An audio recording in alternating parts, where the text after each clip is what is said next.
ஹாய்ங்க, வணக்கங்க. இதுதான் மலஞ்சுண்டக்கா, காட்டு சுண்டக்கான்னு சொல்கிறாங்க. காட்டுங்களில் கிடக்கிறதுங்க இதுங்க. இது வந்து சரியான கசப்புங்க.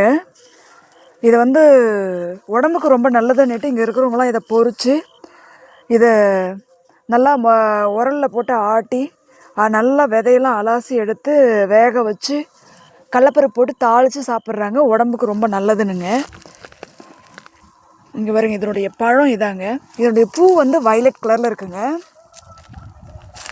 இதிலே வந்து இன்னொரு சுண்டக்காய் இருக்குங்க, வெள்ளை கலர் பூ பூத்துட்டு. அதுதான் வந்து நாட்டு சுண்டக்கான்னு சொன்னாங்க. தெரியலைங்க, எது என்ன சுண்டக்கான்னு தெரியலைங்க. நமக்கு இங்கே இருக்கிறவங்க சொல்கிறது தாங்க தெரியும். இதுதான் நாட்டு சுண்டக்காய், அது வந்து மலஞ்சுண்டக்கான்னு சொன்னாங்க என்கிட்ட. அதான் நான் சொல்லியிருந்தேன். ஒருத்தர் வந்து கமெண்டில் போட்டிருந்தாரு. தேங்க்ஸுங்க, தெரியாதவங்களுக்கு சொல்கிறது நல்லது தான். இந்த சுண்டக்காய் யாரெல்லாம் சாப்பிட்ருக்கீங்க, பார்த்துருக்கீங்கன்னு சொல்லுங்கள். அவ்வளோதான் ஃப்ரெண்ட்ஸ், பாய்.